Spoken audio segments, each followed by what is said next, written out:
Good morning, everybody. My name is Korah. I am the coordinator of the Center of Excellence for Behavior Management. For those that haven't heard of the Center of Excellence, it is a provincial resource for all of the 10 English school boards throughout the province. And so there are 7 different centers of excellence for different themes. There's some for autism, there's some for mental health, for violence and prevention, and so forth. So my Center of Excellence is for behavior. For those who may have known my colleague before me, Eva DeGostini is the one who ran the center for years and years and years. And so in the last couple years, I'm the one, since she's retired, I'm the one who has taken over her role. Prior to then, I worked as a professional in different school boards as a behavior consultant. I worked both at the elementary and at the high school. I also have on the side a private practice, and I've been working with parents for a very long time.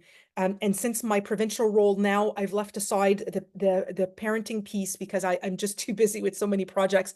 But I really enjoy working with the school boards. And I also have a role within the Ministry of Education where I help out in different dossiers. So today, the presentation that we're going to be looking at is the pyramid of intervention that the Center of Excellence have put together. And the reason why we've put together this pyramid was to answer a need in terms of challenging behaviors and how to address that.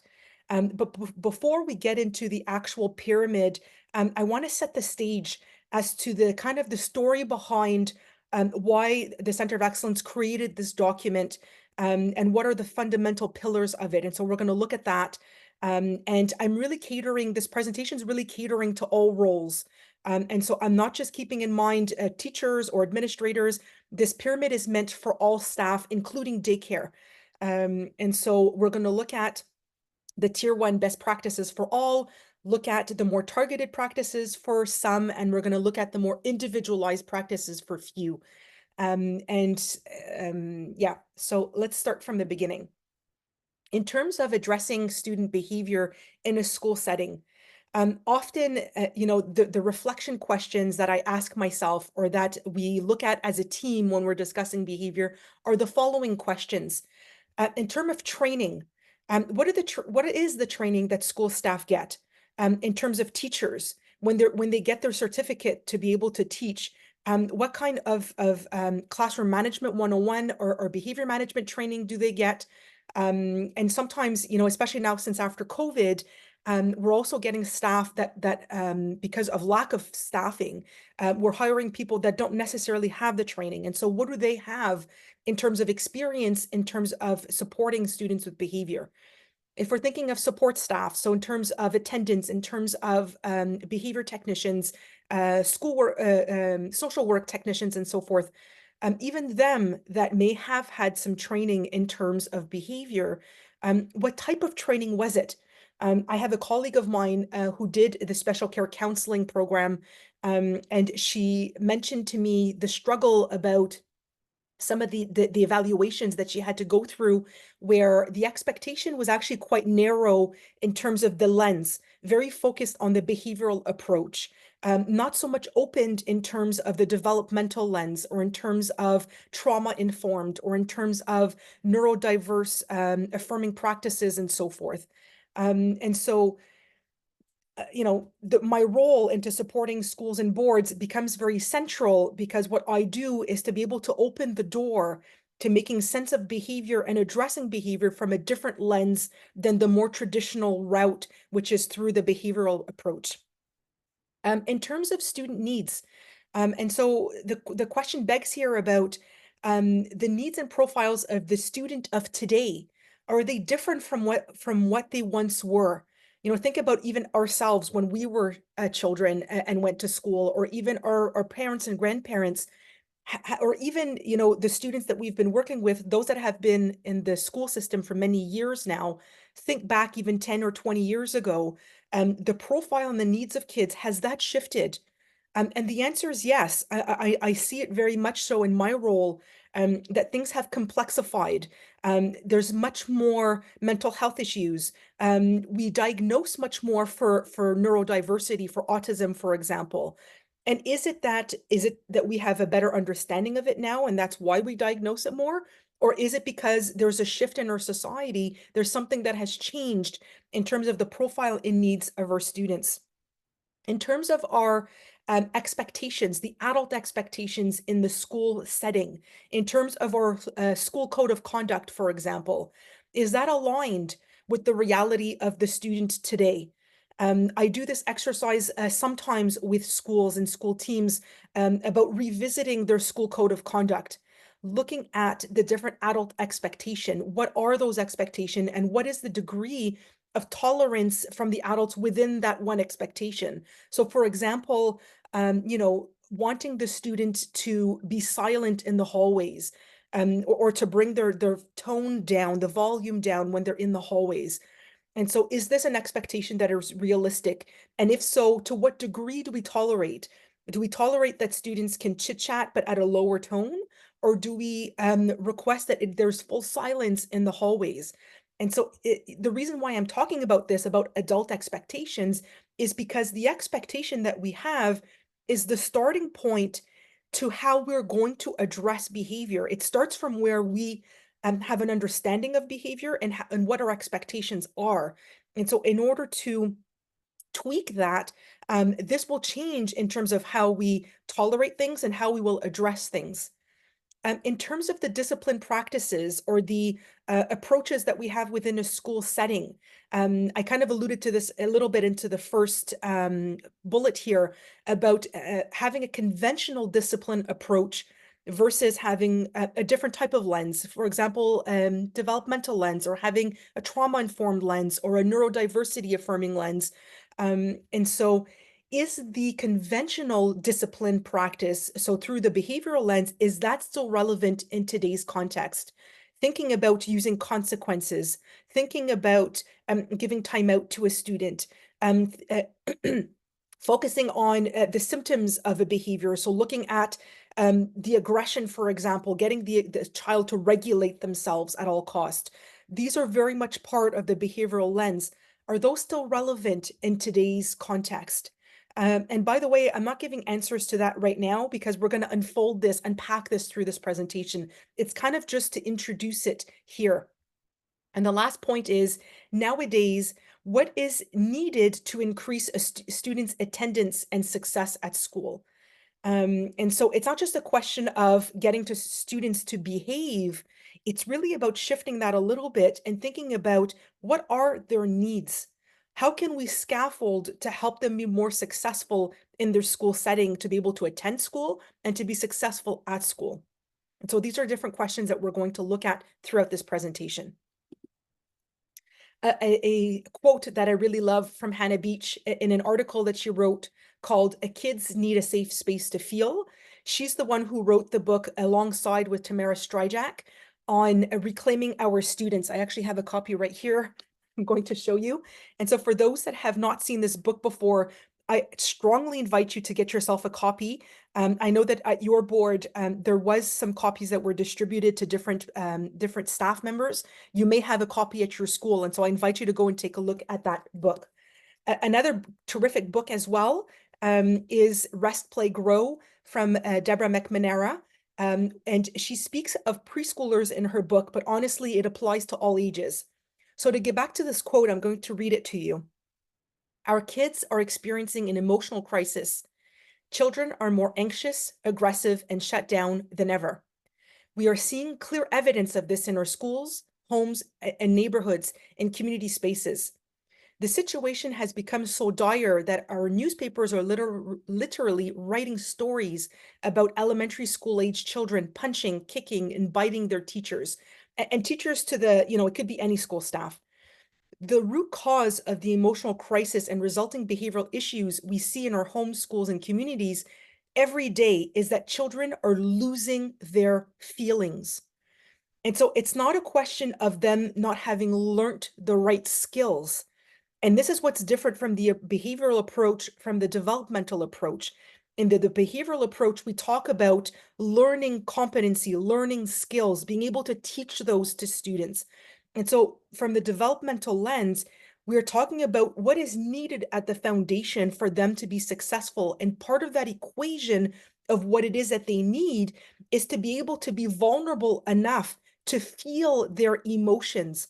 A lot of our kids are very shut down in terms of their emotions. And it's not that they don't have reactions. They do have reactions. They're just not connected between their bodies and their mind and being able to recognize those emotions and to work those through. There's something there in the defenses that is preventing them from being able to move forward in that way.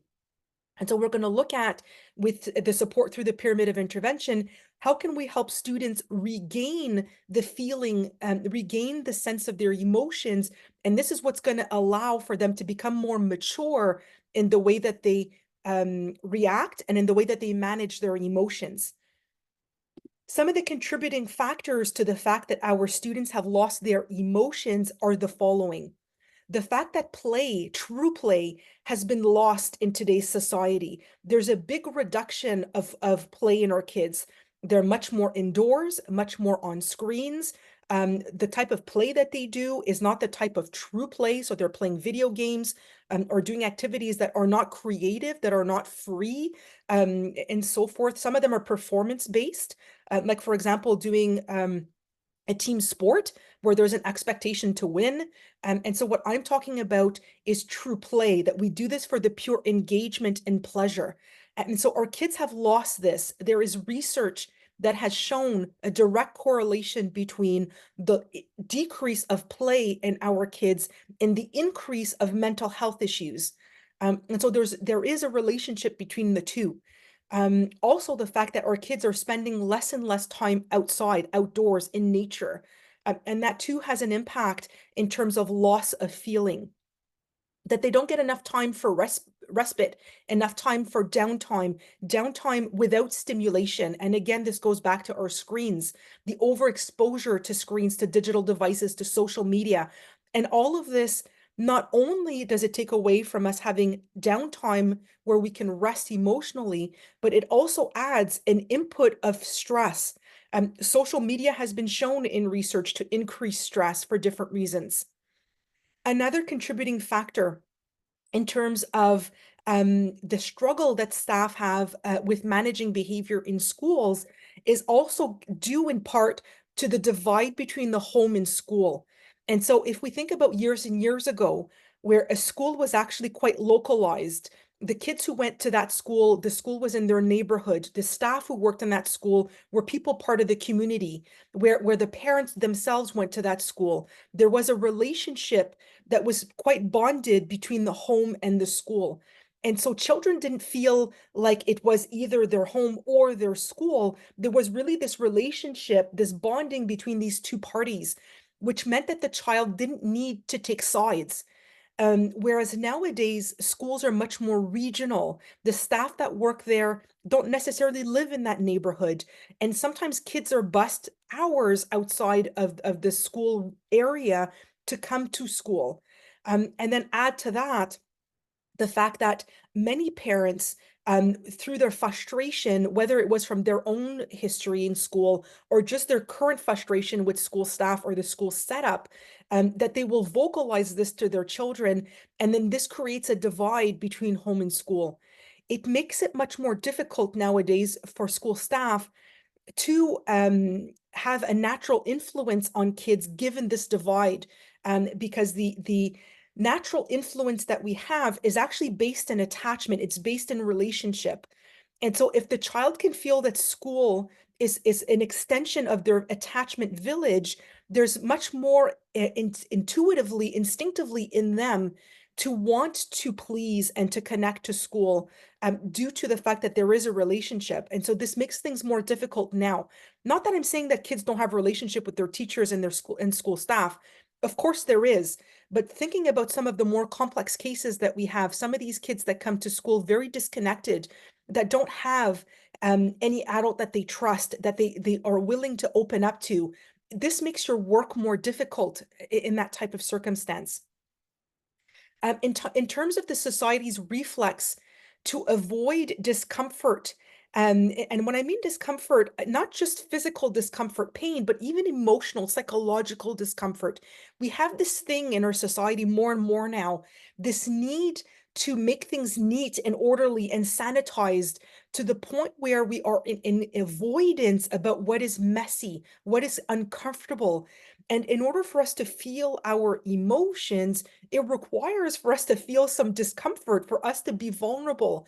And so this band-aid type of, not philosophy, but this band-aid type of vision that we have, this need to avoid pain or discomfort at all cost, and this emphasis on managing ourselves prematurely before we can even do this works against this capacity for children to feel their emotions and eventually for there to be growth in terms of not just the emotions that might make us impulsive, but also in terms of regulating ourselves. And so this plays against that. And then, of course, the last piece is yes, nowadays schools are more and more focused on emotion. We talk about emotions much more than we used to. We've got programs for social and emotional learning and so forth. But I want to caution about social emotional learning. I actually plan on doing a presentation on this in end of April, and I'll be sharing this provincially about the fact that social emotional learning, some programs more than others, are really focused on skills about teaching how to feel properly, how to manage our emotions, how to behave properly. And the thing about that is that it doesn't align with the true nature of emotions, nor does it fully understand how emotions develop. And so I'm not saying that we shouldn't talk about emotions to kids in school. It is okay to build an emotional literacy. And yes, the masses, the 80% of kids through the universal best practices doing social emotional learning might be enough. But for our, 20% of kids that are struggling more, those are the ones that require the most of our resources in terms of staffing and so forth. Those are the kids for whom SEL is not enough. We need to go beyond that. And so what else can we do to help? What I want to do now before we talk about the pyramid of intervention is I want to walk through three categories of students that struggle the most within a school setting and that we have a harder time supporting. And so the first category that we're going to look at is the young student, the one that's probably, K4, K5, the very immature given the age, but also putting hand in hand with that, the emotionally stuck kid. So it could be a kid in elementary, it could be a kid in high school also. And so it's not a question of age, it is a question of maturation that develops with the right conditions. And so if we look at this picture here on the left and we look at the way that our brain develops, the brain is not fully engaged from day one when we're born. And so when we're born in the first years of our lives, it starts from the stem of the brain, and slowly but surely do we build the capacity, the engagement of the different sections of the brain to the front. And the front, the prefrontal cortex, is what allows for executive functioning to unfold. And so we look at this picture, the 5-year-old to the preteen, let's say like a 12-year-old to a teen, which is, let's say, a 15-year-old to a 20-year-old.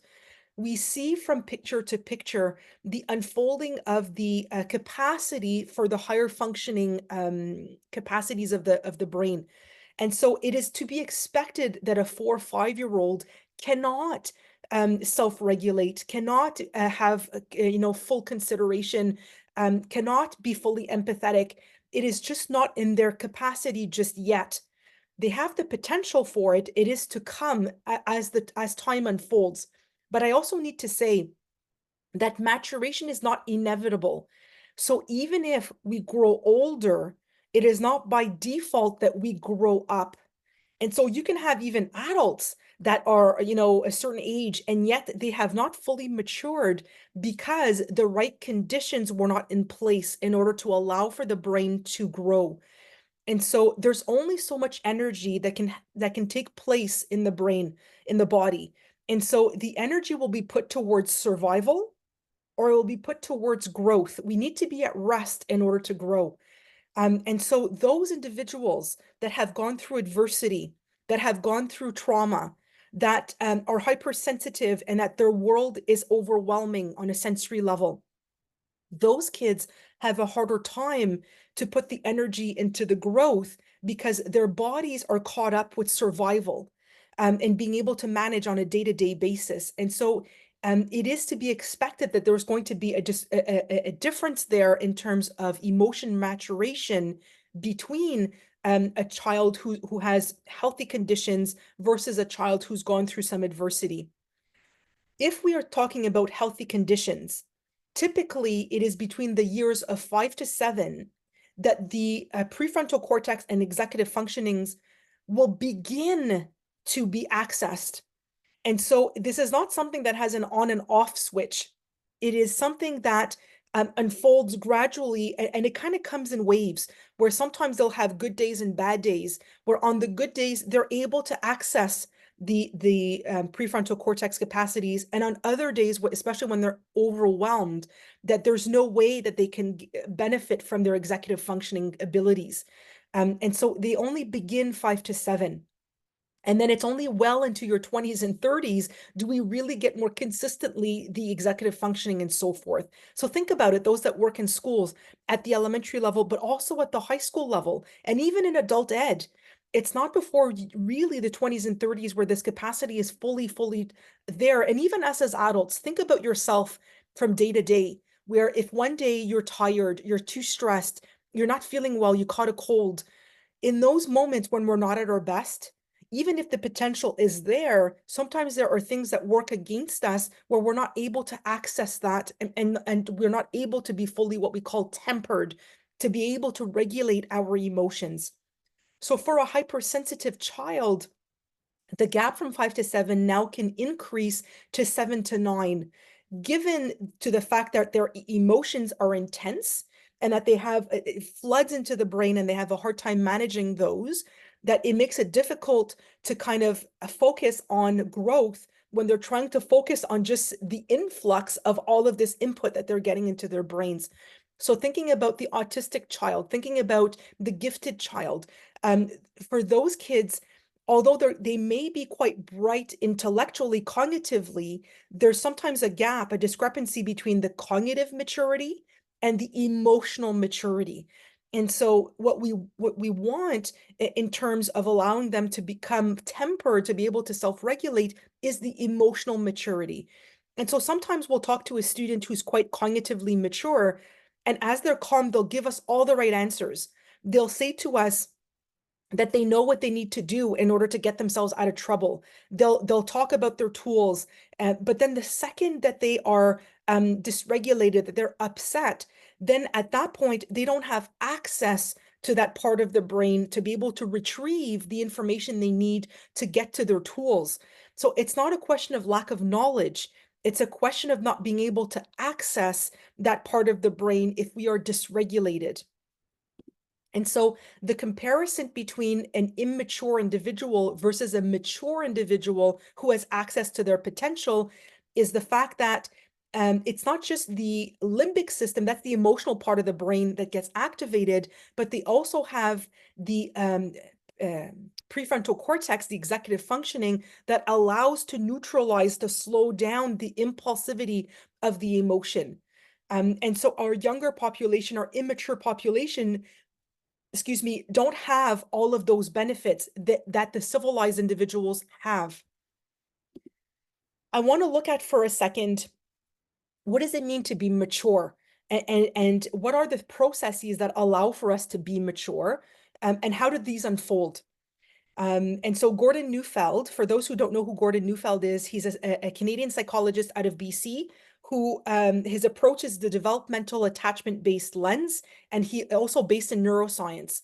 And so he for those who are maybe curious to go and take a look at his website, it's the newfeldinstitute.org. And so on his webpage, he's got different courses that he offers. And one of the courses that he presents is the teachability factor, which is about what does a student need to be in their maturation in order to be available to learn. And so in this presentation, he talks about these three following processes. And so the first one is the capacity to be emergent. The second one is the capacity to be adaptive. And the last one is in terms of integration, to be able to be integrative. And the fruit that come along with these 3 processes are the following. And so when you are an emergent person, You are curious. You have your own ideas and values. You'll have a sense of responsibility. You can be independent. You are aware of other people's boundaries and are able to respect that. These different elements are the fruit of the process of emergence. These are not different skills that we need to teach. The brain has been designed in a certain way that these fruits will come naturally if we allow for the brain to do its job. And so, if we're able to set up the right conditions, and what I mean by conditions is for the child to feel safe enough, for the child to have an opportunity to express themselves and so forth, that when they are at rest emotionally, then there is room for the brain to grow. And if they grow in the emergent process, these things will unfold on their own. And so thinking about behavior, the sense of responsibility is a big one that comes with being a civilized individual. But we cannot teach to be responsible. We can model it, we can introduce it, we can plant the seed, but it is not something that we can force out of someone if their brain is not there yet. Same thing with adaptation. And so the fruit of adaptation is to be able to learn from your mistakes and failures, to be able to accept the limits and restrictions. And the fruit that comes with that as well is to become resilient and resourceful. And so again, accepting limits and restrictions is part of what is needed for a person to be civilized in their behavior. And again, this is not something that we can teach or that we can force out of somebody. This is a fruit that will come if we set up the right conditions. And then the last piece, which is the integrative functioning, and the fruit of that is for us to have consideration, not just for ourselves to be egocentric, but for others as well. So we can care about others and consider their point of view or consider their feelings. This comes with the integrative functioning. And by the way, integrative functioning requires prefrontal cortex capacity. And so if you are young and immature and don't yet have executive functioning, these fruits are not yet accessible. In terms of being able to self-regulate, to control your emotions, to be patient, to be courageous, to have perspective, all of these are fruit of the integrative functioning and require for those to unfold naturally. We can't force these out of kids. And so to go back to social emotional learning, if our focus on social emotional learning is to get kids to self-regulate prematurely, we are going about this the wrong way. It is about setting up the right conditions for them to feel safe enough and to get to that place of regulation at some point on their own. But in the meantime, in between, what can we do, the adults, to compensate? Self-regulation is so needed for that child who cannot regulate themselves. They need us to be able to do it with them. And so to go back to the underdevelopment of the brain and how this impacts behavior, there's also the cerebellum that can be underdeveloped in the immature child. And so when that happens, they have a harder time to find information efficiently and quickly. And so going back to this idea about having tools or knowing the rules and regulation, they may be able to do this when they're calm, but when they're dysregulated and upset, they have a hard time not just because they're charged emotionally, but because their cerebellum is underdeveloped, they have a hard time finding that information efficiently. Because of their underdeveloped corpus callosum, they have a hard time seeing the whole picture. They're very egocentric at that age. They have a hard time having perspective, having consideration for others, recognizing the impact of their actions. All of this requires corpus callosum development to be able to have the whole picture and not just to have a one at a time, a one thought at a time, one emotion at a time, to have perspective. All this requires also corpus callosum development, which they don't yet have at a young age, or if they are stuck developmentally. And I've spoke about this at length in the previous slides, where I talked about the underdeveloped prefrontal cortex and how this prevents from the instinctual reactions to be filtered, to be tempered. So things come out very abruptly, intensively, impulsively, without there being a slowing down of that because of the underdeveloped prefrontal cortex. And so as a result of these three things, they often know better, and sometimes they'll even say it to us. They'll vocalize what it is that they know, but they cannot do better as emotions overwhelm reason. So behavior will improve when maturation occurs, but this process takes time. We need to trust nature and what is nature's plan. And so in the meantime, talking about the way that emotions mature, the last thing that we should be doing with an immature child is to get them to reflect on their behavior and emotion. They are nowhere near there just yet. And so these are the two last steps. Again, this is a course from the Neufeld Institute called The Science of Emotion. And Gordon Neufeld walks through the 5 steps of emotional maturation. And in order to be able to regulate your emotions and to reflect on them, you first need to be able to feel your emotions. And so to go back to Hannah's quote about the reason behind the fact that kids are so aggressive is because they've lost their feelings. So it's not that they don't have emotions. They have a lot of frustration and they act out in aggression. Or they may on with a different emotion have a lot of alarm and they have a flight response due to that. It's not that they don't have emotion, is that they're not able to feel their emotions. There's a difference between emotion and feeling. And so if you're able to feel, it's kind of a connection of body and mind. So if your mind is able to recognize what your body is going through, that you're able to find the words, so to be able to name that expression of emotion, and you're able to allow yourself to feel them, it's only once you have these 3 steps that then you are able to regulate and that you're able to reflect. Now, I want to say, to take a second with this, regulating emotions has nothing to do with cutting out the emotion. So I'll give an example. Being patient. Being patient is not that we're not frustrated, is that even though we are frustrated, we are able to care enough about the outcome of what we would do if we were to attack. And so we are able, with the care of that, to neutralize the impulse to attack. And this is what brings patience. And so I'll make it even more concrete. A student that wants to hit another student because they're upset with them, it's not that we should teach them to not to want to hit. We all have this impulse in us. I mean, even us as adults, how often sometimes we get upset with somebody and we have the impulse to want to maybe yell at them or swear at them or whatever that is. And so the way through is not for us to not have these thoughts. It's not to not have this impulse, is that we're able to have an inner dialogue with ourselves and that we're able to talk to ourselves out of it. And so even though we are frustrated, even though we want to yell or swear at them, we will care enough about the impact of if we were to do it.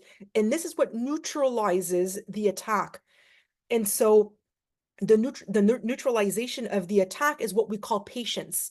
And so going back to regulation, what we need to help kids with is not for them to not have the impulse, is how can we get them to find the caring, being able to find a perspective, and that will help it neutralize. And this will help also with the two come hand in hand together with the reflection.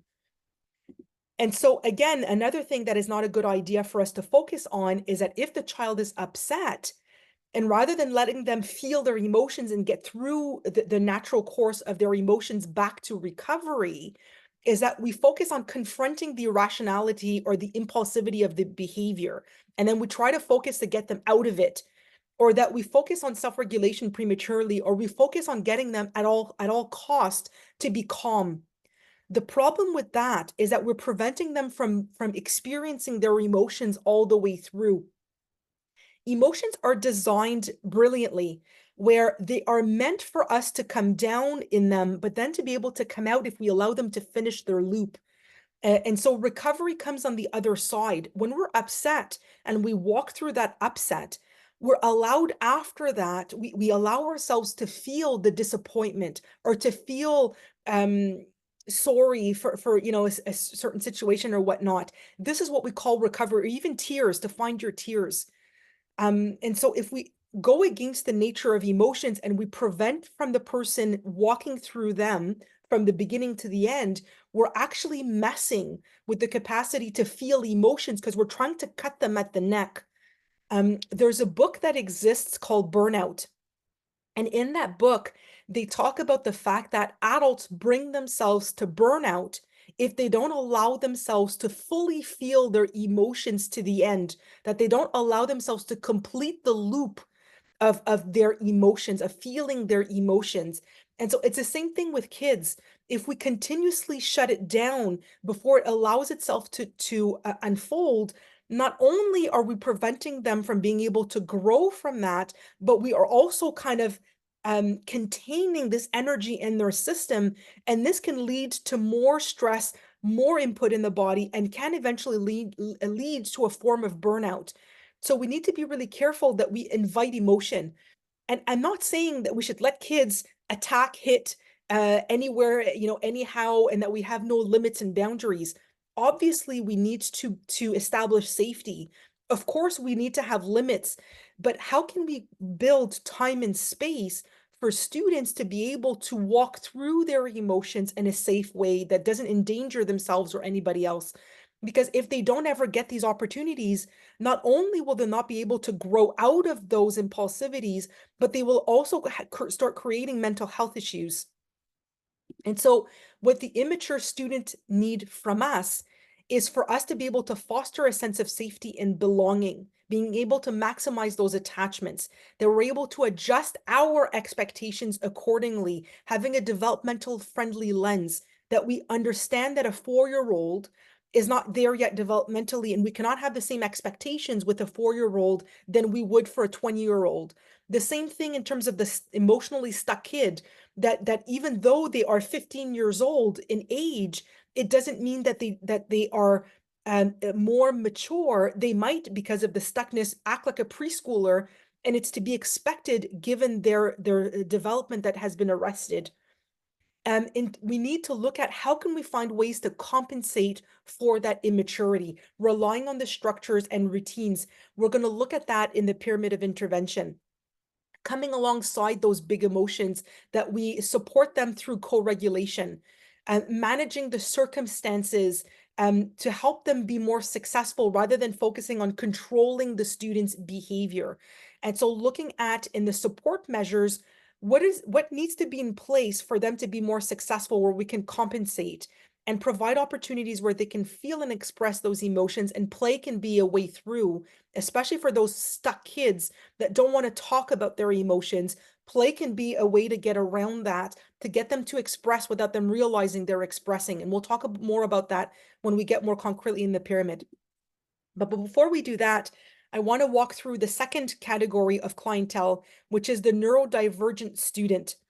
I did a presentation on this earlier this year, and I have a 2-hour recording on this. And so I'm really touching upon it very briefly here. But if you want to know more, I invite you to go and take a look at that presentation. In the continuum of neurodivergence and hypersensitivity are so many different categories that fit underneath this umbrella.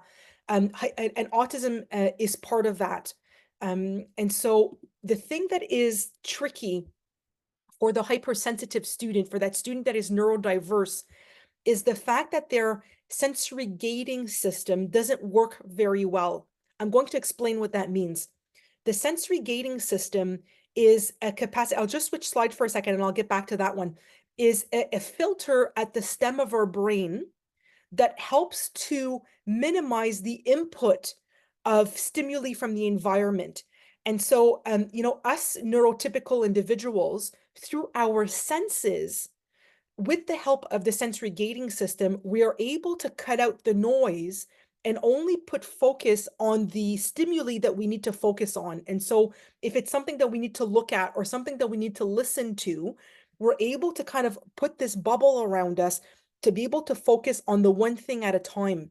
And if we're able to do that, then the way that the energy, that the information, excuse me, will come in through the brain will be much more orderly, will be much more organized, less chaotic, and then we're able to more easily regulate that input, relate to it, and to allow for the cortex to have reason at that level. The thing with neurodiverse populations is that they may have a compromised sensory gating system.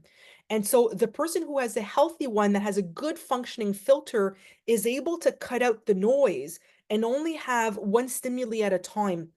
Whereas the compromised sensory gating system, it's kind of perforated, and so you're not able to create that bubble. And then you've got this overwhelming information that comes into the brain, in terms of all the senses. So in terms of noise, in terms of visual, too much lighting, in terms of maybe even physical touch. It's just too overwhelming. And so we see with our autistic kids that the world, the physical world that they live in, or the social world that they live in, both of those can be very overwhelming. And so because they get overwhelmed by it, they have a harder time to focus on one emotion at a time or one thought at a time, because they're flooded into their brain through this compromised sensory gating system. The consequences of that are the following. Not only are they not able to tune out the noise, they're not able to differentiate between what is relevant from irrelevant in terms of the input, and it all becomes noise. And the noise is not filtered out properly in terms of the attention.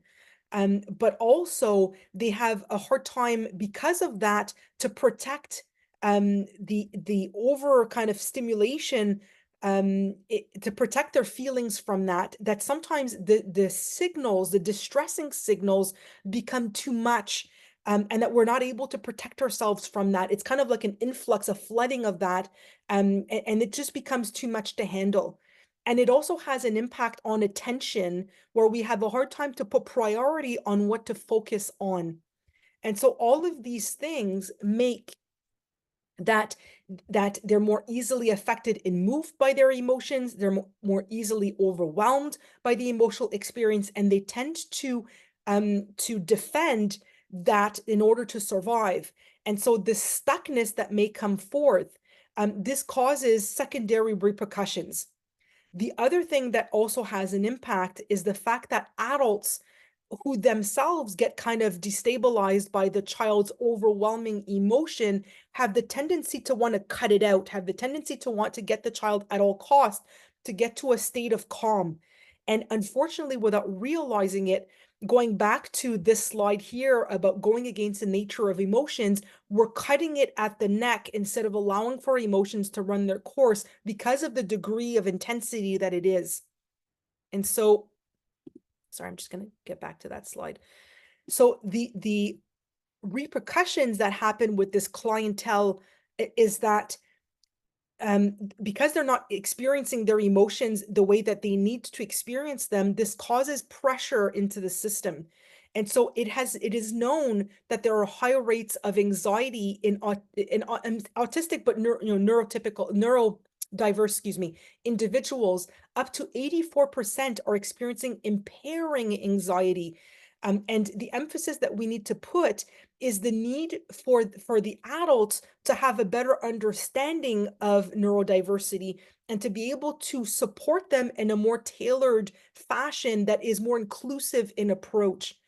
Um, and so we need to be careful about our neurotypical expectation that can lead to the child to mask. And so what we mean by masking is when a neurodivergent individual works to compensate, suppress, or hide their natural qualities or differences. And so, for example, a child who has a hard time with eye contact will force themselves to look at somebody in the eyes because of the expectations. Or a child who may do stimming, so doing certain movements and so forth to allow to manage their stress, that they will suppress it to be able to meet the adult expectations. And so we need to be careful in the way that we set up the physical environment. Are we considering neurodiversity and their sensory needs? In terms of our expectations, are our expectations aligned, or are we having neurotypical expectation that put too much pressure because they're just not at that place, that we're not considering their needs? That the many neurodiverse population have a hard time with unstructured activities, have a hard time with transitions. How can we help them be more successful? In terms of um, teaching social skills. Many of us may be teaching neurotypical based social skills. So to give eye contact when being addressed, or stand in line in the same way as other students that are neurotypical, and that we kind of drill this into these kids. And so it actually leads to masking, which is an issue in terms of mental health for those kids. Trying to get the student to stop their stimming behavior or not being supportive of their deep interests. All of this plays into that. And so another thing that doesn't work with this clientele as well is for us to focus on trying to reason out of those behaviors, or that we have this tendency to talk too much with them. And when we talk too much, especially if we're talking about giving them consequences for their behavior, not only does talking keep the student dysregulated because it's too much input. Think about the going back to the sensory gating system, but also they may be picking up in our tone that we are displeased with them. And then all they're fearing is to hear something like, I've had it with you, because attachment is our most preeminent need. And so even though they can't do better in that moment, of course they want to please us. And if they feel that they can't, then this creates more stress in their system. And so what can we do with neurodiverse students?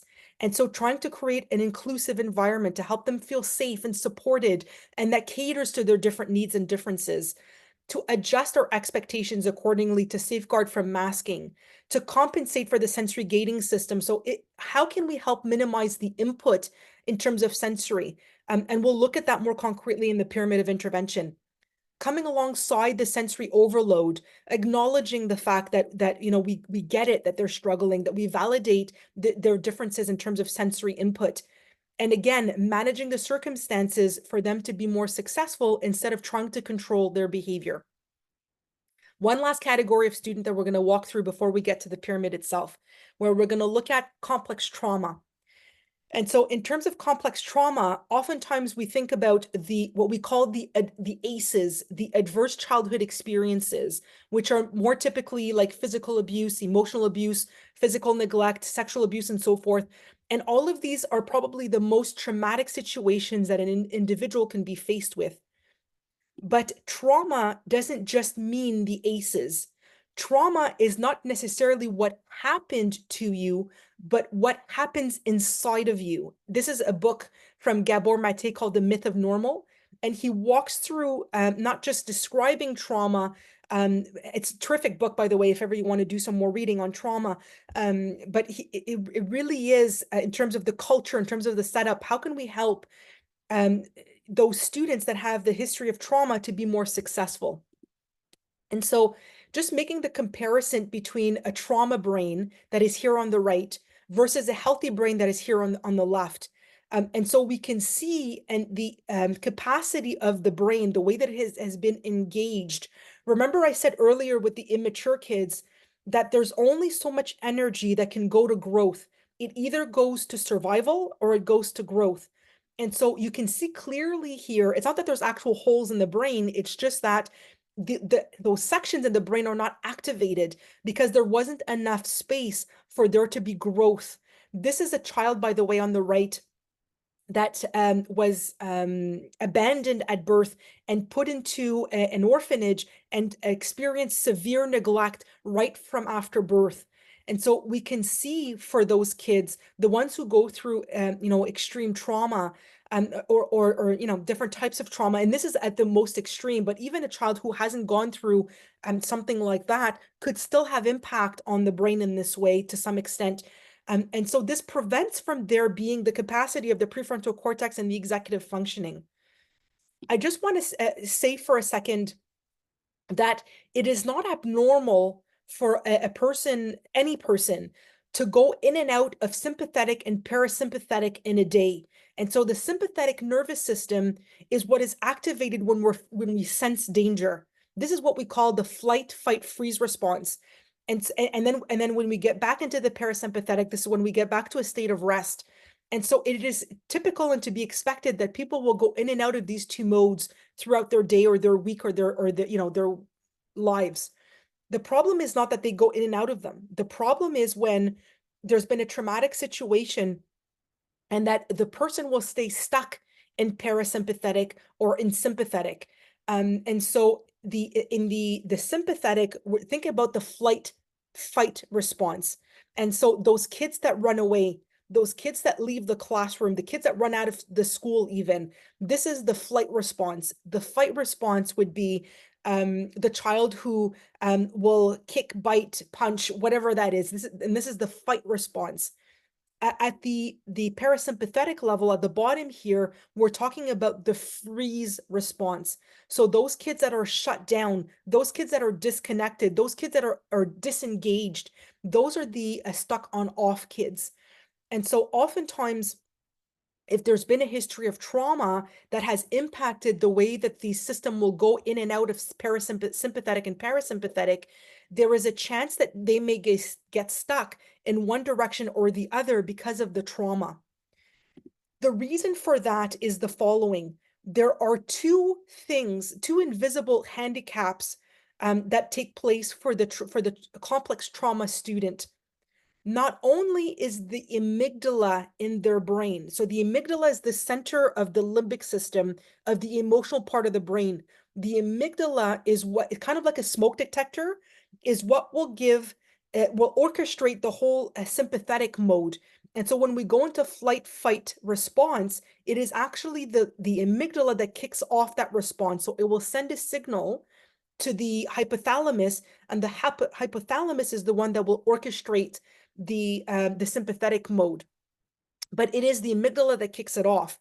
And so trauma kids oftentimes have a decalibrated amygdala, and they also have an amygdala that we call kindled. And so it reacts very intensely, and it can react to many, many different things that we pick up in the environment that can feel dangerous. Not that they necessarily are actually dangerous. This is what the brain is picking up in terms of observation of danger.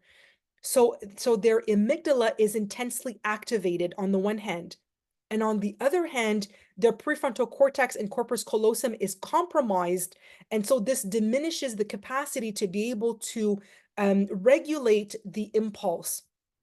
So their brain is not focused on cognitive and integrative capacity. It is caught up in instinct and emotion with danger and survival.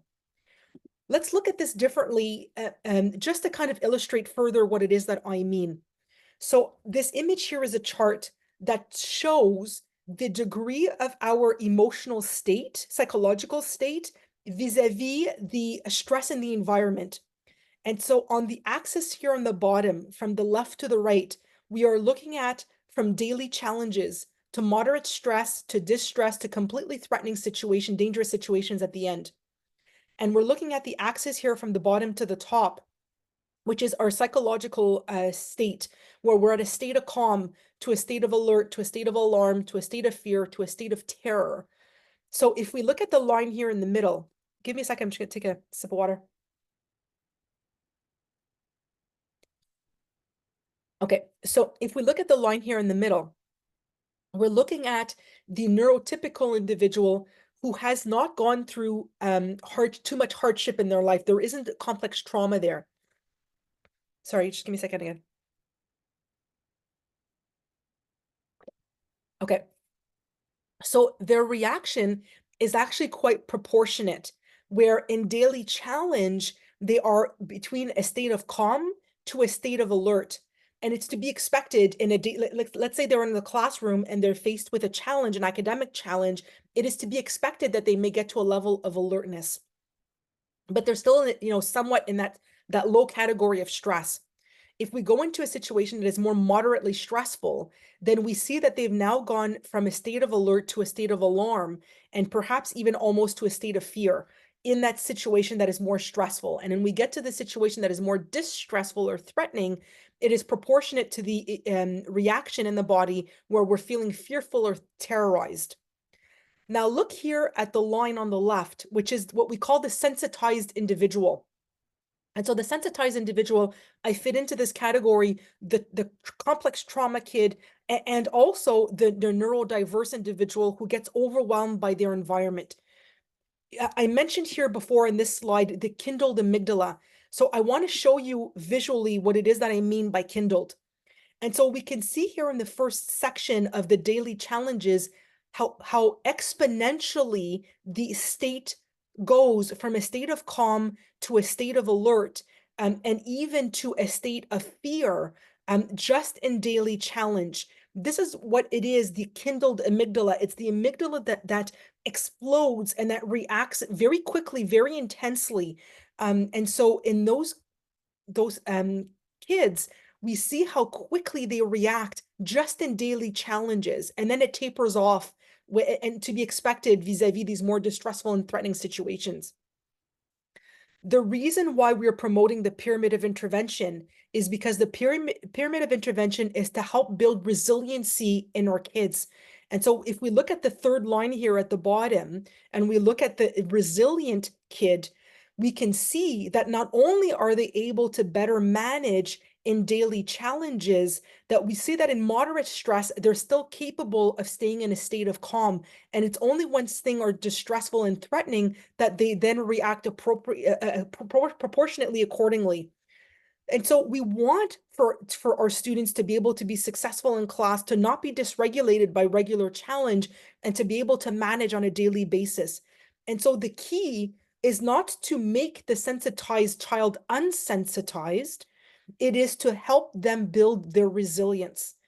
And so how do we go about building their resilience? And we'll talk about that in the pyramid. But before I get there, I just want to finish off this section for trauma, that if they don't get to build their resilience and that they continue in the input of stress and adversity, at some point, trauma will bring forward defenses to be able to survive. And if defenses exist, then what will happen is that the individual will numb out their feelings, will tune out what it is that they see that is distressful because they cannot see it because it's too vulnerable to see it, and they will back out of relationships at the most offended because they're not trusting anybody or anything, and now they become shut down and disconnected.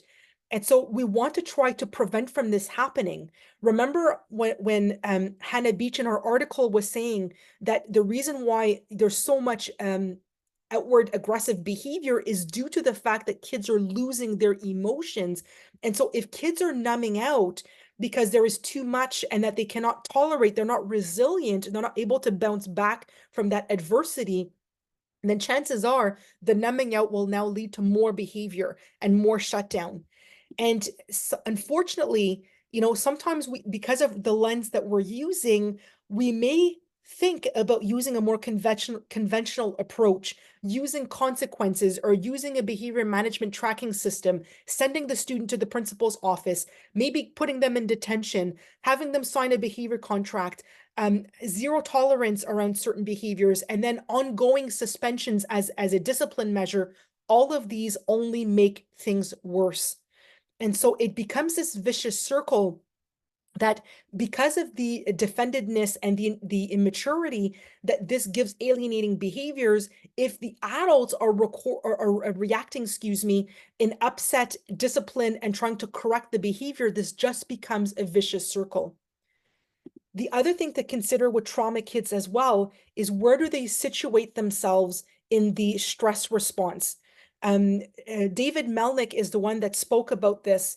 And what he was saying, for those that have heard David Melnick speak before, is that not only should we keep in tabs where the child is at in their stress response, but also keep tabs our own stress response. And that if the child is in a place that they're dysregulated, and we too are dysregulated, and now we're trying to intervene in a reactive way, we are just making things worse. And so what do our complex trauma kids need is a safe environment for them to be able to regulate their emotions and to feel supported in their individual needs, that we adjust our expectations accordingly through the trauma-informed lens, that we compensate for their defendedness and rely on structures and routines to help with that, that we come alongside the dysregulated stress response and that we support them through co-regulation. But for that, we need to be regulated ourselves, and that we work on managing the circumstances rather than trying to control their behavior, and that we provide opportunities for them to soften their defenses, to feel their emotions, to express those emotions, and play can be a good way in. So now that we've walked through these three different categories of clientele, these are the hardest students with whom we are faced with in a school setting. These are the kids that are at the tip of the iceberg here in the tier three. And so but even though they're at the tier three, I don't want to focus just on tier three interventions. Tier three kids benefit not just from tier three interventions, but also from tier two and tier one. So we're going to look at through tier one, tier two, tier three, what are the universal practices for all? What are the targeted practices for some? And what are the individualized practices for few? And how do the three work together? So the Center of Excellence for Behavior Management has put together three different types of pyramid of intervention. The first one that we ever created a couple years ago, or more than a couple years ago, I would say good 6 years ago, was the one for elementary. And then not long after that, we created the one for high school. And more recently now, I'm currently working with a team on creating the version for K4 and K5 because we've recognized that the support measures for the elementary were not well adapted for K4, K5. And so that's to come. But right now on the website, if you go to this link here, you will find the document for elementary and for high school. So the document is divided into three sections. The first section is the cover page where we show the trajectory of the support. So looking at from tier 1 to 2 to 3, what are the overarching kind of structures in place to accompany students at that level? And so this is kind of introducing the pyramid. The second section of the document is the suggested measures at tier 1, which is in green, at tier 2, which is in blue, and at tier 3, which is in yellow. And we've got a list of different suggestions. These are not things that we've made up. These are things that have existed for a long time. If you go and look at the pyramid, I'm sure there's many of these that you'll say, oh yeah, I already do this. I've already seen this. This happened in school and so forth. They're just best practices that seasoned teachers have been intuitively do and that do work. And so we've gathered them together on this section of the document. So these three documents are meant to be measures in the classroom. Martine de Mers and I, who was my colleague who's now retired, we worked together on also a section for during transitions. And so thinking about recess outdoors, and even when there's indoor recess, what would be support measures to put at tier 1, 2, and 3 for those students? Now, alongside with the different suggestions, this is a newer document that I created at the end of last year. I had Heather Scott from Aldi help me put this together, and we have a separate presentation where we walk through how to use this section of the document.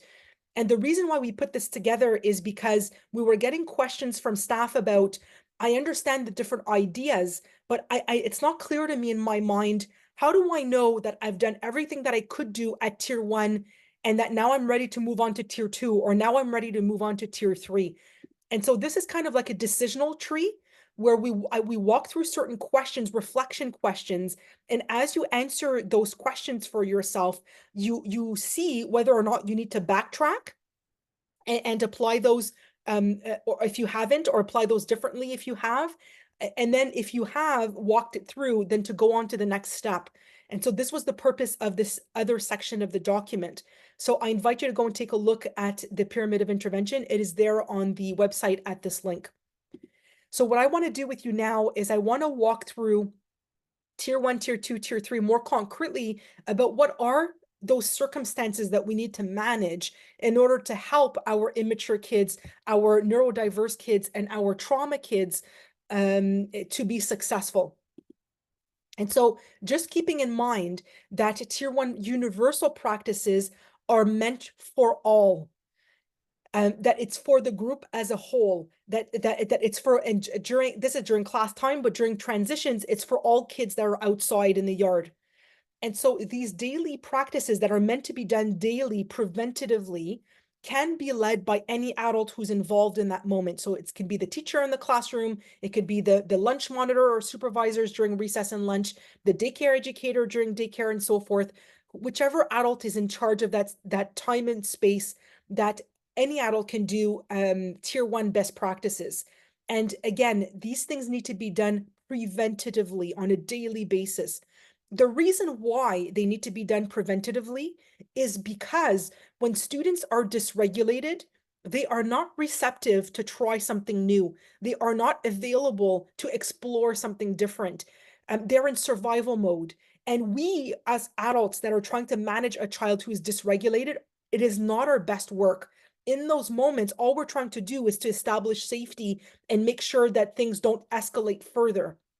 And so it is needed and necessary to do these preventatively when the student is available, receptive, and regulated. So then they can try out different things, explore what works and what doesn't. And that's when we do our best work.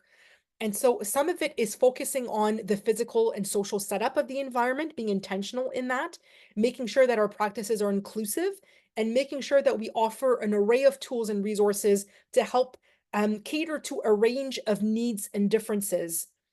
Now, it's not because we are putting how can I say this? It's not because some students need it more than others that students who don't necessarily need it wouldn't benefit from it anyway.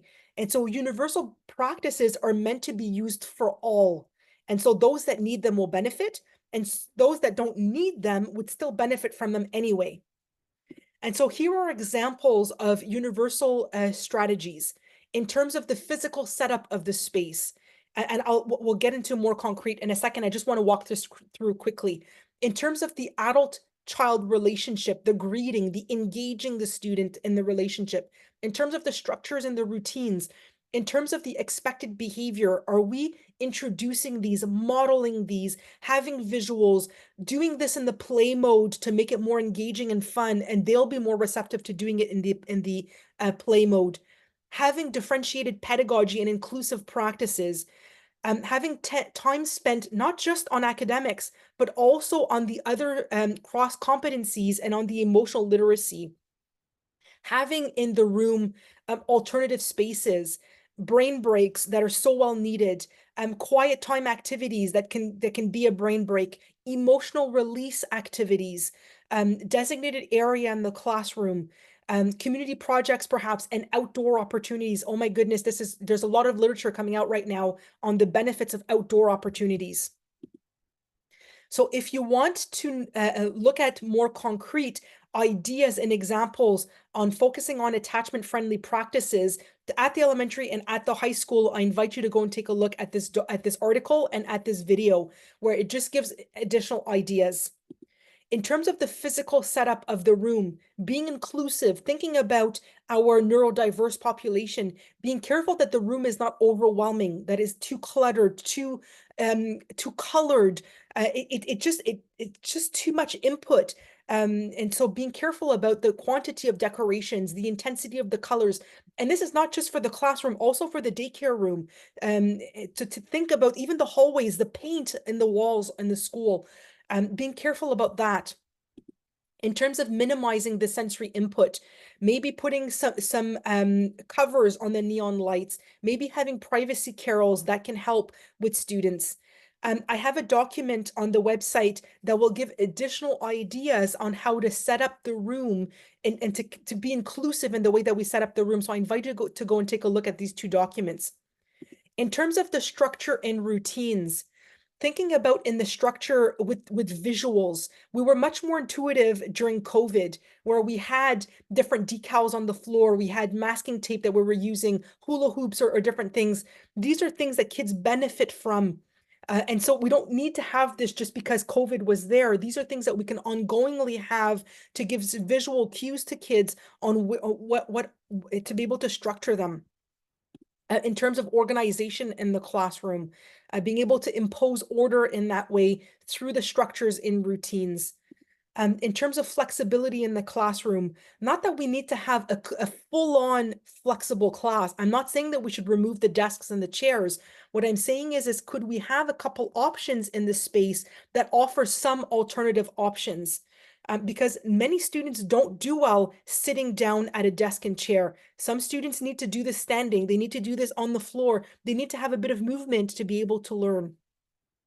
In terms of brain breaks, there's a lot more literature research that is being done on the benefits of brain breaks, Not only does it allow to reduce stress and anxiety, but to be able to move actually helps to increase the capacity, the higher functioning in the brain, where we're able to concentrate better, to have better focus, and so forth. It increases attention. It restores energy and motivation.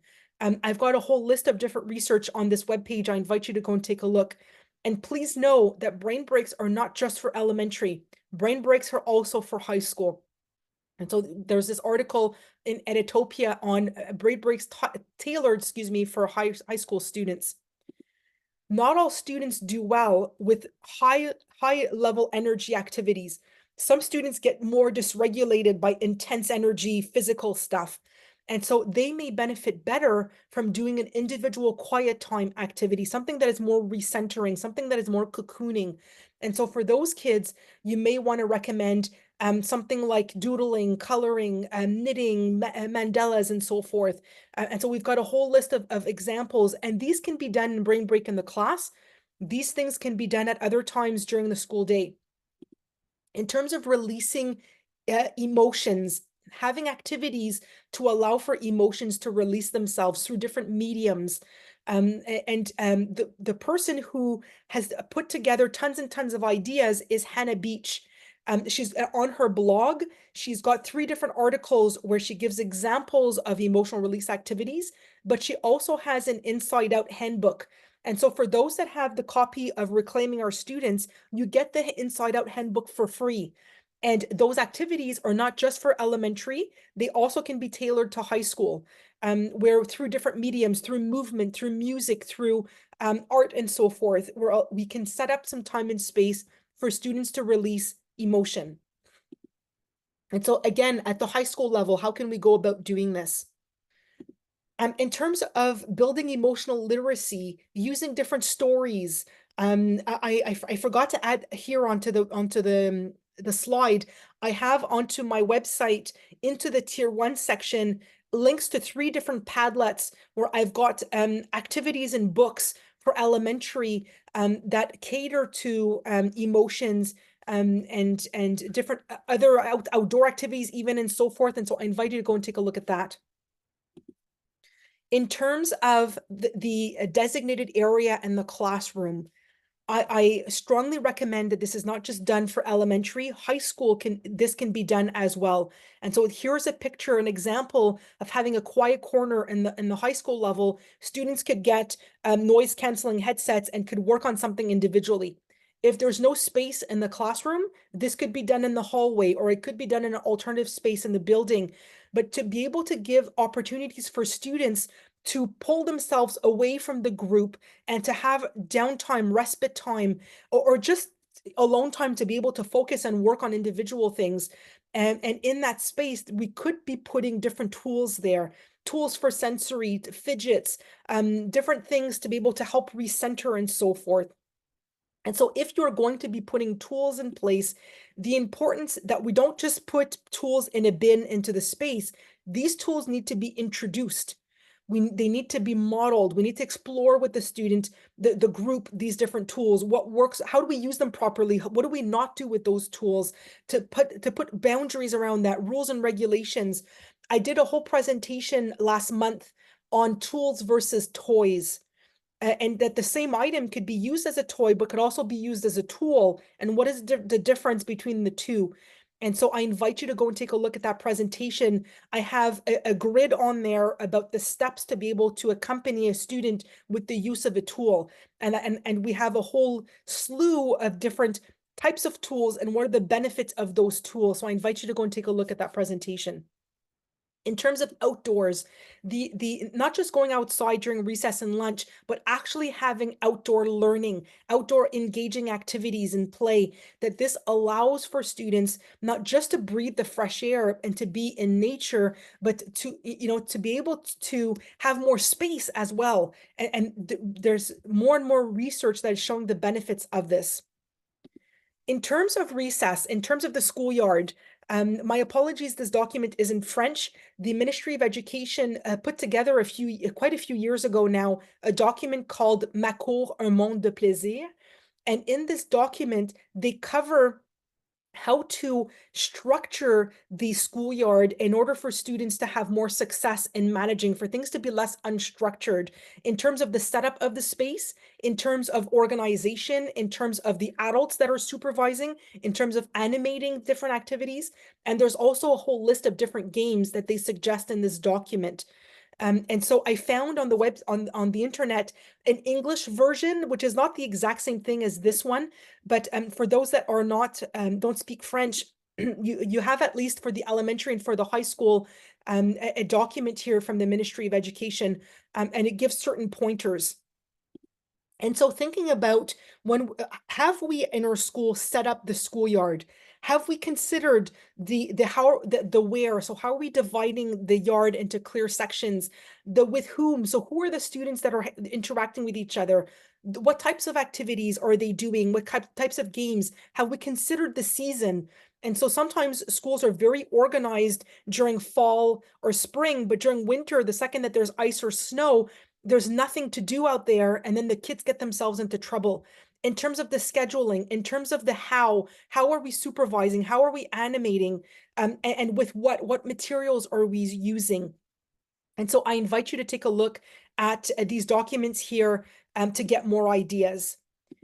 In terms of in terms of indoor recess, a few years ago, Martine Demers and forget the name of the teacher right now, Joël Beaubien, we did a presentation on indoor recess, how to be able to structure indoor recess better to help students that get them to, for them not to get themselves into trouble. And so we had this whole package offered where, and it is catered to the cycle. So we've got for kindergarten, for cycle 1, 2, and 3, different types of activities with the whole structuring of it for indoor recess. So those cold days, those days with ice, those days with rain, how can we set this up so students can be more successful? In terms of daycare, again, even though they're not in class, it doesn't mean that they don't need the structure and routine at daycare. And so thinking about the physical setup of the space, the structures and routine at daycare, the range of materials that are available, focusing on the adult-student relationship, the adult supervision, the outdoor opportunities. Are we being intentional in the way that we've set up daycare? And so I invite you guys to sit down with your teams and to discuss this further, and to seeing what else could we be doing to make this more successful.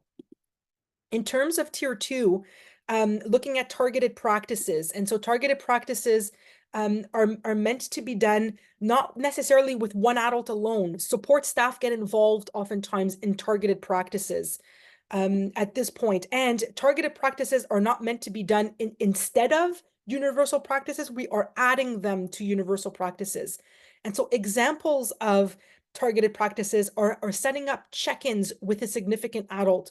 So it's not just that we're doing this randomly, we're actually seeing in the list of the students that need a check-in, who's the adult that we're going to set this up with. And we do this systematically. We make a list of who are these students. We create a schedule as to which student is being seen when by which adult.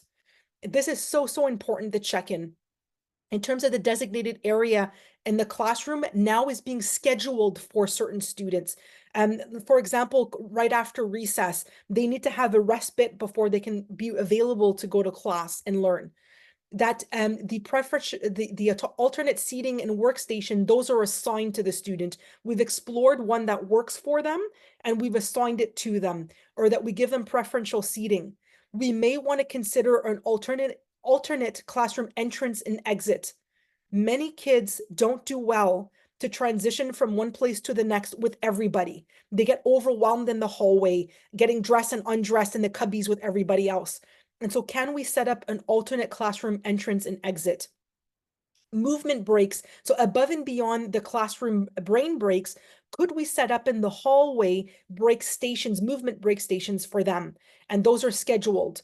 In terms of having other scheduled time that are predetermined and supervised, and we'll look at that in a second, the You've Got Mail and the foster class. At tier 2, we can do small group interventions. It doesn't need to be one-to-one. And so we could be doing small group support. The resource teacher gets involved here. The small group emotion intervention, this would be done with support staff. And the small group accompaniment during transition time, again, it could be done through a teacher, support staff, a schoolyard monitor, where they will orchestrate an activity that is supervised with a small group that has been pre-selected. And so in terms of the check-in, if you want to know more about the check-in, I've got a link here that really describes it more in detail. Other things to consider at tier 2 is additional ideas to support specific challenges. So the Center of Excellence created 6 different placemats that are challenge specific. So we've got one for aggression, one for opposition, one for the dominant bossy student, one for anxiety, one for the alarmed and dysregulated student, and the other one for the defended and shut down student. And we've got additional ideas of things that can be done in the classroom and in the schoolyard and so forth. And so I mentioned about now we're assigning these flexible seating. In the presentation that I did last month on tools versus toys, I talk more about this. And so I would invite you to go and take a look at that. Students at tier 2 need to have support for organization, to be able to put in visuals or prompts, to be able to help them with routine and schedule, to help them organize, having less material, for example, in their desks, making it easy for them to access materials, because we know these are the kids that oftentimes lose their pencil, and so to be able to have extra on hand, helping them with time management. All of these different strategies, these different examples, excuse me, are actually things that have to do with executive functioning. And so these kids have a hard time with having the fruit of executive functioning. They need our help to be able to manage this. So in terms of organization, in terms of time management, in terms of doing group work, and providing extra time and homework too, to be able to help them with that as well. In terms of giving them short periods to accomplish a task, especially a very multi-step task that is difficult. Kids get discouraged easily, and they will avoid a situation. They won't take risks if they feel like it's too difficult for them. And so we may want to break it down to make it easier for them, to build in some breaks in between and so forth, rather that they be busy with something else that makes them feel successful than to anticipate for them to do it on their own, to the point where now they're getting themselves into trouble. And so again, the similarly to the flexible seating, excuse me, now the quiet corner for the student will be scheduled. I mentioned before that, if you don't have space in the classroom, that maybe you could set up something in the hallway. And it's not meant to be a timeout, to be a punishment. It's meant to be a support measure for tier 2 in the hallway if we don't have space in the classroom, where there could be some prompts and visuals and so forth. And we introduce that space to the student when they're in a good place, so they create a positive association to that space, not just when they're misbehaving. In terms of having scheduled movement breaks, it could be that you have decals on the wall, on the floor. At the high school level, it could be that we are bringing them to the fitness room. But it could also be, I saw this in a school and I loved it. These were boxes. I think that they were bought at IKEA, and they were meant to be like shoe racks. So they open like this, and inside the boxes, they put in different quiet, so to not distract in the hallway, they're quiet activities that the student can go do on their own. And remember, we're still talking about tier 2. So at tier 2, the student could be autonomous enough that they get out of the class, go do their thing, and come back. At tier 3, there needs to be more supervision. And so these are just examples. These were placed in 4 different places in the school. And the reason why they were Scotch tape is because they rotate them throughout the month or the year. So different activities go in different spots in the school. And so for tier 2, we need to anticipate and prevent where we know that kids get themselves into trouble during recess, in the breaks, in the hallways, going to the bathroom, during lunchtime, when there's a substitute teacher. We need to work as a traffic director rather than policing them with consequences when now they've gotten into trouble. We need to be preventative with those kids, trying to find ways for them to have time away with other adults where they're successful and it's not a timeout. And so it could be a quiet area in the class, but it could be through sending them to do something, bring a book or an envelope, go to the nurturing support center. For those who don't know what the Nurturing Support Center is, it is a bona fide oasis room that has been thought through in terms of the setup, in terms of the training of adults. I've got a link that I'll show you in a second for the Nurturing Support Center. And so when the student goes in this way, not only does it protect the relationship, but it also protects the dignity of that child. And so You've Got Mail is an example of activities. They're laminated where the child will use dry erase markers, and it could be a physical activity or it could be a quiet activity task where students will go and do this in an other place with an adult. And then after they're done their activity, they come back to class. Foster classroom is an idea where if the student had a good relationship with a different adult, maybe a teacher from the year before, that we set up a station for that child in another place. So if that child needs a break and it can't, there isn't an oasis room or a nurturing support center, and that other adults are busy, support staff are busy, we can't do a check-in in that moment, that it could be that if there's already a preset station in the foster class, that the student could go there, and the teacher is not meant to oversee this too much. I mean, obviously we set it up ahead of time, but the student has there some different things to work on to keep themselves busy. And so what could be there is what we call an individual bin. And that bin could have a combination of work activities that are there at their level that they can do. It could be different sensory things, fidget things, whatever it is that the student has selected. So we've chosen these specifically for the student, and they were part of that decision of choosing what works for them.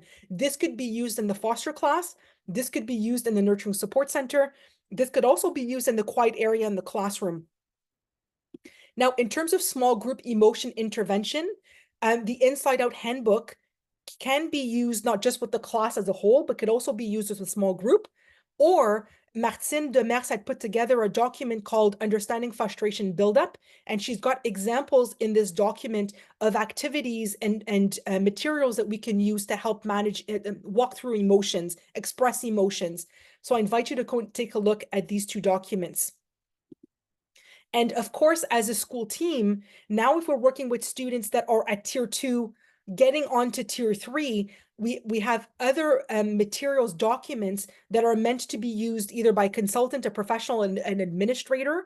And these are meant to be documents to walk through the pyramid of intervention of tier 1 and tier 2 and see what has been done, what else have we not thought about. And so it's kind of a checklist to accompany you. This is not meant to be used by the teacher alone. This is meant to be done in support by the school team. In terms of recess and lunch, could we have structured small group activities where kids are playing certain games and the adults are there to help them be more successful in playing that game? So we call this a supported recess. And this cannot be done with the whole group. It has to be done with, let's say 5, 6 students at the most, and that we reserve a place in the playground where they get to do a specific game. It could be that we do an extended recess. And so we have the kids come out 5 or 10 minutes before, or we have them stay 5 or 10 minutes after the bell, and that we're working on this separately from the rest of the group. It could be that during lunch, they can't tolerate eating in the cafeteria with all the other kids. So they will come and have lunch in an alternative space with a smaller group, where it's more quiet, and then they'll go outside to play. And for daycare, the same document that I suggest for the support staff can also be used with daycare educators. Martin actually created this document alongside with daycare educators in mind, and so it really applies to both. In terms of tier 3, now we're looking at individualized practices. Now at tier 3, no single adult should be fully responsible of that child all the time, all day, every day. We are meant to share the load of that kid and work together as a team. And so we can have between the teacher, the support staff, the consultant or professional when they're there, the administrator. It could even be other people. I've seen sometimes schools where they get the school secretary or the caretaker of the school involved with tier 3 kids. And so at tier 3, now the check-in and the end of day following up before they go home need to be much more systematic, need to be done on a daily basis, might need to even be done multiple times a day. that we actually have a formal and explicit plan for that student. So when we're looking at individualized supports that help them with academics, but also in terms of emotion and behavior. And so it's important to have this plan done formally. So not only do all adults are in the know, but also that all adults have partaken into the decision of this plan. And this plan is meant to be what we consider in this document is not just what should take place in the classroom in terms of support, but also elsewhere during recess, during lunch, at daycare. If they're going to the nurturing support center, what are the different goals for that child? What support measures are we putting in place for to answer to that goal? And what resources and materials are we using to answer to those support measures? So you've got if you were to look at it like a grid, you'd have the challenge as number one. You'd have the goals, number two. You would have the support measures, number three, and you would have the tools and materials, number four. So that could be a way to create the grid as a plan for that child. Looking at personalizing the schedule for the child, they may need to have an adapted schedule. They may not be able to be in class all day, every day. We may need to schedule pockets of time where they go spend some time elsewhere. A nurturing support center would be a place if you have one. But if you don't have one, where else could the student go to be under supervision of an adult and to work on different things? Now, in terms of emotion intervention opportunities, not just to talk about emotions, but to give time and space to release those emotions, these need to be organized into the plan. And so we're personalizing this for the student. The emotions room, if you have one in your school. So an emotions room is not meant to be, in French, they call them des salles d'apaisement. So they're rooms to get kids to calm down. An emotions room is not a calm down room. An emotions room is a room for students to go to let it out because they just have too much in their systems. And you're meant to help them, to accompany them, of course, in a safe way. They're not meant to break the materials. They're not meant to hurt themselves or hurt others. And you need to introduce the room when the child is in a good place, so they get to one, have a positive association to the room, but also that they get to try out different things and see what works and what doesn't for them. And this needs to be done preventatively. And so oftentimes tier 3 kids need to have these opportunities. And also during transition times like buses, the hallway, recess, lunch, daycare, they need to have one-to-one accompaniment to be successful. And so in terms of the check-ins, we spoke about that. We're just now upping the ante, in terms of the supervision and the support. Looking at the adapted schedule. And so where else could the child go for respite, for movement, for emotion support? Do we have structures and routines in place?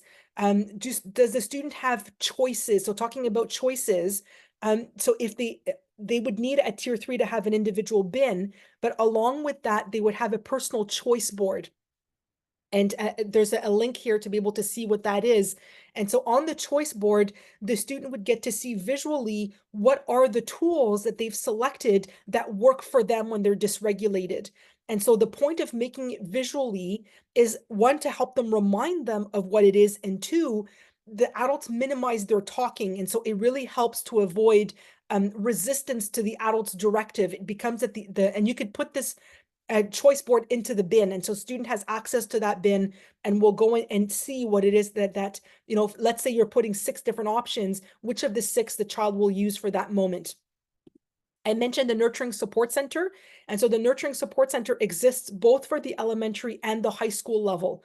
And that space is not meant just for respite. It is also meant to have an academic component.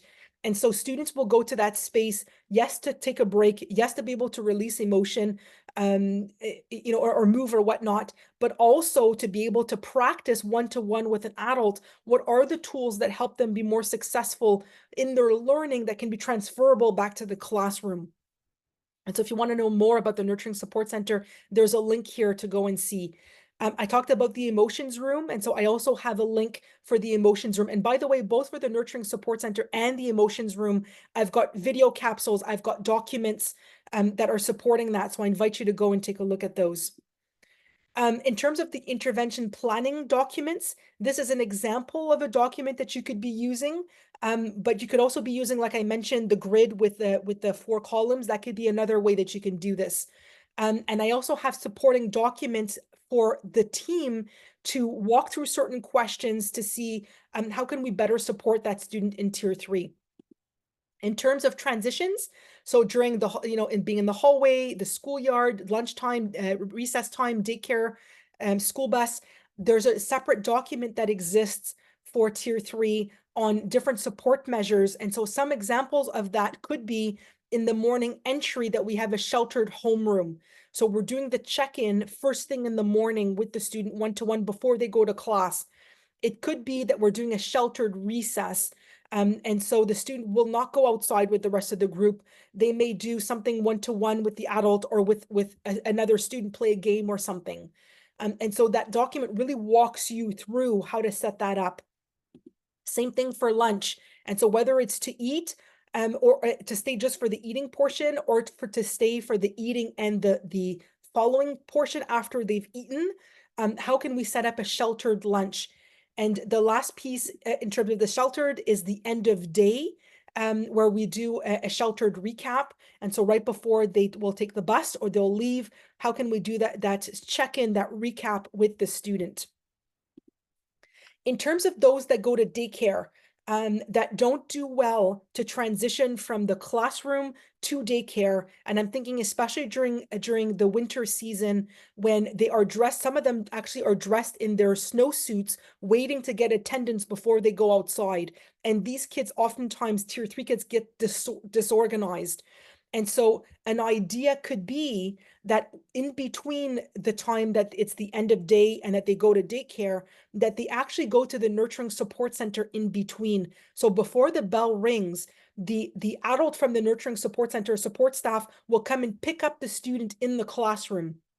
We'll bring them to the nurturing support center. They'll do attendance with, let's say there's a selected, 4 or 5 kids for the whole school. They'll have a snack, they'll do an activity, they'll do cleanup and get dressed, and then they will go outside with the rest of the group. But they've done a progressive transitioning from the classroom to daycare. And so for some kids, they really need to have that type of support.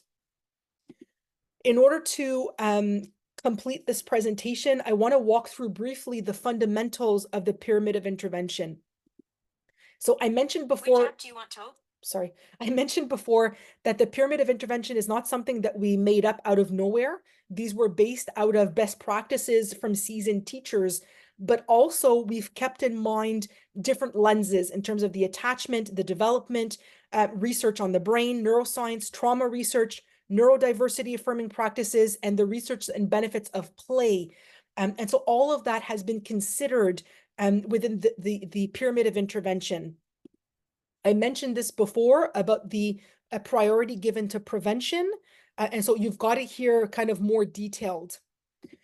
In terms of not focusing on controlling the behavior, we using the analogy of the iceberg. So rather than focusing on the behavior, we're focusing on what's underneath, and we're trying to help support through the whether it's the emotions or it's the immaturity, to compensate, to come alongside, and so forth, through managing the circumstances. All of that is needed and necessary rather than trying to focus just on the behavior. Considering all the elements involved. And so not just the student in terms of their developmental capacity, their sensitivity or trauma, their attachment capacity, but also the context. And so different kids at different times will respond in different ways. And so we can't use a cookie cutter recipe to address student behavior. We really need to tailor it, not just to the child, but also to the context. And so keeping in mind what is the environment in terms of the stressors, and is the student receptive to us in that moment? The other piece that is so vital is our input, our involvement, our response in the puzzle. We are also part of that puzzle. Our level of stress, our insight into the child and the context. Are we being more reactive or reflective in that moment? And so it's not just about using a lens to make sense of the child, but also using a mirror to be able to catch ourselves, and that we don't force ourselves to intervene when we're not in a good place.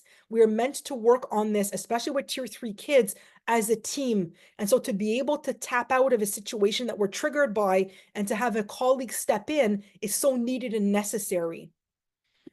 And so in terms of the lens, understanding that behavior is not something that we can force. We need to have faith in the developmental process rather than trying to tug and pull at it. And understanding that behavior will change only when the body is and brain is feeling safe in terms of the sensory and the stress response. That if the student is feeling safe in the relationship, do they have a good rapport with us? Are they vulnerable enough in feeling their emotions to be able to mature?